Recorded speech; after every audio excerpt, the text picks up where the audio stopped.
Guys, সবাইকে জানাই happy Holi. আর এই যে দেখছো রাধা কৃষ্ণর প্রতিমাটা, এটা দেওয়া হয়েছে আমাদের পাড়ার তরফ থেকে।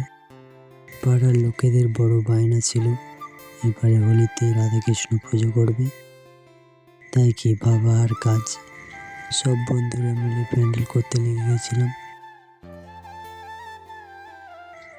এই দেখো আমার ভাইটাকে স্কুলে পড়ে হাতটা ভেঙে গিয়েছিল, তার সাথে একটু মজা করেছিলাম।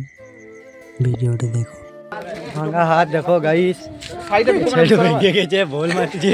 ভাইয়ের সাথে সাথে পাড়ার ছোট্ট ছোট্ট ছেলেদের সাথেও একটু মজা করেছিলাম। কপালে হাত দে, সব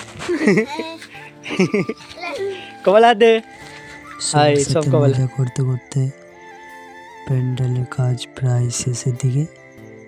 শুধুমাত্র রাধাকৃষ্ণ প্রতিমাটা এলে প্যান্ডেলটা পূরণ হয়ে যেত, তাই সবাই মিলে বেরিয়ে পড়লাম রাধাকৃষ্ণ প্রতিমাটা আনতে।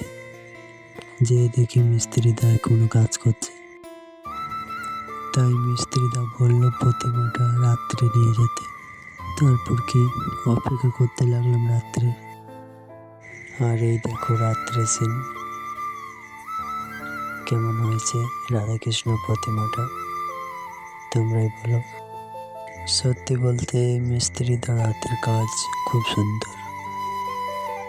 সুন্দর গড়ে তোলে মাটির মূর্তিগুলোকে। দেখতে দেখতেই শুরু হয়ে যায় রাতের পুজো। এই যে দেখতে পাচ্ছ ঢাক বাজাচ্ছে, এটা আমার বন্ধু, খুব কাছের একটা বন্ধু, খুব সুন্দর ঢাক বাজায়। তো তার ঢাক বাজানো শুনতে পারো তোমরা।